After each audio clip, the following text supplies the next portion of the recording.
Oke, ini adalah pinjaman online ilegal yang sudah tidak dibayar ya. Ini pinjaman online beranak ya. Jadi di dalamnya itu sekitar 15 aplikasi yang sudah tidak dibayar ya. Dan pertanyaannya, Bang, apakah aman? Jadi buat kalian yang saat ini mengalami kasus yang seperti ini, kalian tonton terus video ini karena di sini saya akan menjelaskan. Oke, let's go.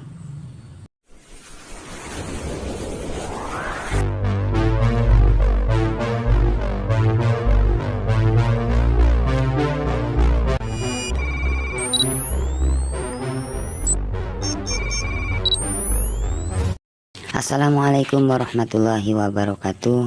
Balik lagi di Markas Pinjol. Oke, seperti biasa di video kali ini saya akan berbagi lagi tentang pengalaman gagal ya di aplikasi pinjaman online ilegal. Jadi di video kali ini saya akan membahas tentang aplikasi pinjaman online ilegal beranak ya. Jadi sekitar 12 atau 15 aplikasi di dalam aplikasi pinjaman online ini ya. Jadi baru-baru ini banyak sekali teman-teman kita atau penonton di channel saya itu yang gagal bayar di pinjaman online beranak ya. Karena pinjaman online ilegal ini atau pinjaman online beranak ini ya sifatnya itu kayak apa ya, menjebak seperti itu. Jadi awal mula di pinjaman online ini, pinjaman online ilegal ini kan sampai banyak ini, sekitar ada 15 kalau nggak salah ya. Ini yang pertama, kita pinjam itu sekitar 2 atau 3 aplikasi itu ACC seperti itu. Jadi disetujui ya. Kemudian setelah kita waktu pembayaran itu dilunasi, kemudian dapat tawaran lagi, kita ACC lagi sampai sekitar 7 aplikasi. Nah, seperti biasa kalau kita minjol di pinjaman online ilegal itu bunganya cukup lumayan besar ya. Kalau kita pinjam itu pertama 1.600.000, yang masuk ke rekening itu sekitar 1.100.000 ya, kurang lebih seperti itu. Kemudian kita balikkan sekitar 1 minggu itu sekitar 1.600.000. Jadi bunganya sangat besar sekali.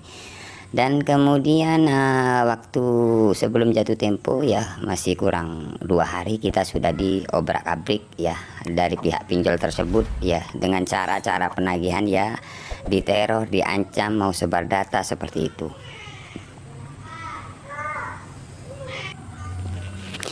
Nah jadi kita kurang 2 hari kita sudah ditagih-tagih kan, pastinya dengan cara-cara teror, sebar data ataupun menghubungi di kontak-kontak kita, seperti itulah pinjaman online ilegal teman-teman. Jadi kemudian setelah kita lunasi ya, setelah kita lunasi itu biasanya dapat tawaran lagi ya. Jadi sampai banyak seperti ini. Contohnya ini sampai berapa, kalau nggak salah ini 15 aplikasi. Nah ini jadi intinya kita pinjam di pinjaman online itu, yang pertama kalau kita bagus pinjamannya, misalkan kita melunasi, kemudian kita dapat tawaran lagi ya, kemudian kita klik langsung banyak yang di ACC. Jadi intinya kayak menjebak seperti itu. Nah misalkan kalian seperti ini, mungkin kalian pertama kita masih mampu lah bayar ya, 2 kali kita mampu, dan jikalau kalian seterusnya seperti itu pastinya kalian nggak sanggup karena bunganya sangat besar sih. Nah misalkan kita pinjam itu 1.600.000 ya, atau kita pinjam 2.600.000, itu yang masuk cuma sekitar 1.500.000, kalau 2 juta kurang lebih seperti itu kalau 2.600.000. Jadi kita balikan itu cuma 7 hari ya. Jadi 5 hari kita sudah di WA, di teror, mau disebar data seperti itu. Nah jadi buat teman-teman stop aja ya. Pastinya pertanyaan dari teman-teman ya, Bang apakah aman kalau kita gagal di pinjaman online ilegal ya? Kalau saya pribadi aman sih teman-teman ya. Amannya ya mungkin kita hanya dapat WA teror seperti itu kan ya, untuk WA, kemudian ada ancaman mau sebar data atau dibikinin grup. Yang pertama-tama misalkan kalian gagal di aplikasi pinjaman online ilegal, contohnya seperti ini. Jadi pinjaman online ilegal itu ada yang beranak, ada yang tidak teman-teman ya. Jadi cara penagihannya itu sama. Yang pertama itu teror, kalau kalian nggak bayar ya, diteror mau disebar data ke sosial media, Facebook ataupun dibikinin grup ya. Yang pertama-tama kalian harus kuat mental ya. Karena apa? Karena kalian akan diteror dengan cara-cara ya bikin kita panik, bikin kita ketar-ketir seperti itu. Misalkan teman-teman mentalnya nggak kuat. Jadi untuk pengalaman saya, misalkan kita gagal seperti ini, itu pastinya akan di WA, di telepon ya, terus menerus dengan nomor yang berbeda, itu akan masuk ke WA kalian. Nah, jadi kuatkan mental yang pertama. Dan yang kedua, kalian harus berani membalas WA, telepon ke pihak DC-nya. Ya intinya kalian masih belum ada dana seperti itu. Tapi misalkan kalian nggak balas ya, nggak balas WA, atau kalian nggak nelpon, ataupun kalian ganti nomor, itu bisa terjadi akan ada penyebaran data. Karena ini pinjaman online ilegal, nggak resmi. Jadi misalkan teman-teman berani, dari pihak pinjolnya juga mikir juga mau sebar data, mau dibikinin grup, atau kontak-kontak kalian akan diteleponin, mikir juga, karena ini ilegal, nggak resmi teman-teman, nggak ada izinnya seperti itu. Makanya cara penagihannya sangat kasar banget ya, bikin kita ketar-ketir, bahkan beberapa kontak biasanya disebar. Tapi misalkan teman-teman lebih berani dari penagihnya, misalkan ada WA, kalian telepon aja, silakan sebar, saya tunggu, hari ini harus disebar, gitu kan saja, itu nggak akan berani. Mungkin ya ada sih kalau 1, 2, 3 orang itu ada, tapi tidak keseluruhan kontak, ataupun dibikinin grup, ataupun ke sosial media kayak gitu. Jadi intinya, misalkan teman-teman gagal, contohnya seperti ini, gagal di pinjaman online ilegal, kalian harus berani ya, menelpon aja, telepon aja. Jangan takut, itu hanya gertakan. Tapi misalkan teman-teman memang tidak balas, nah itu terjadi karena apa? Dari pihak pinjolnya atau penagihnya itu tahu kalau kalian sudah panik dan ketakutan. Makanya banyak teman-teman yang dibikinin grup atau disebarluaskan seperti itu ya. Karena pinjaman online ilegal risikonya ya sebar data itu ya kan.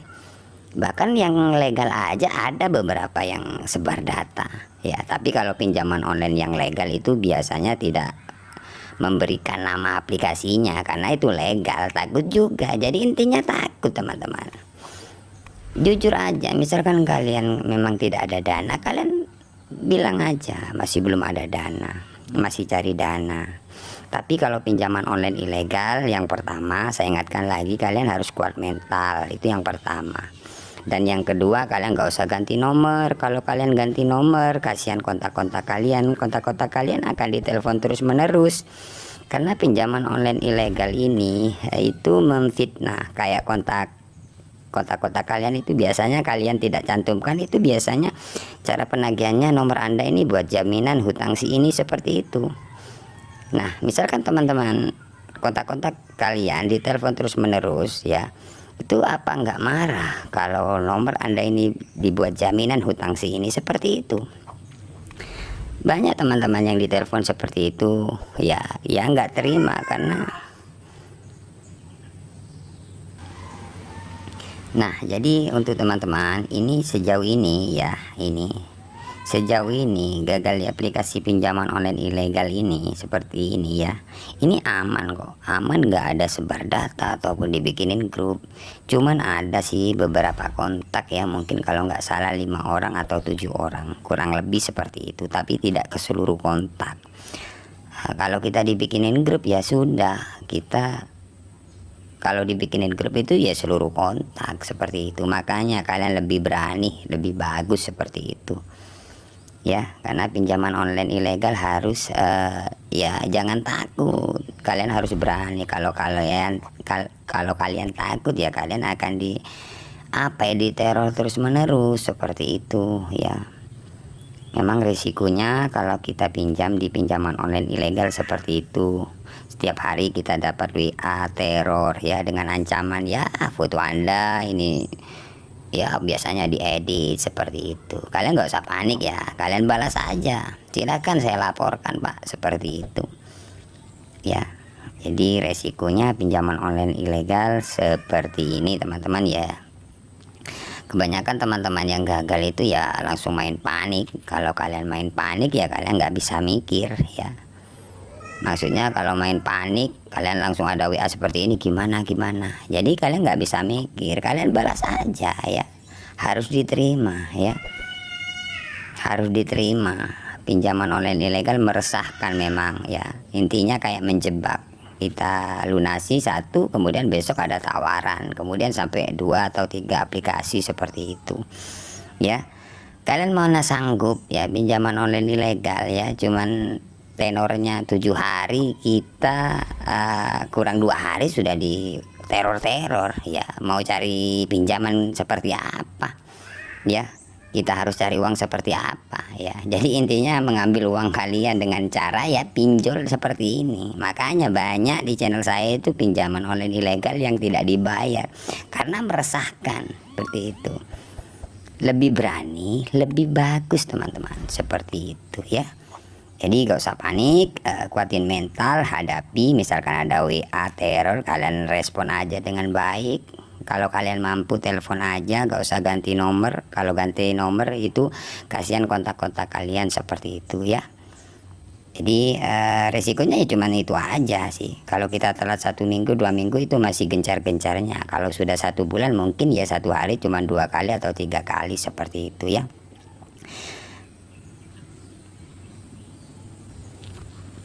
Dan kemudian di sini ya, di sini saya akan menjawab pertanyaan dari teman-teman juga ya.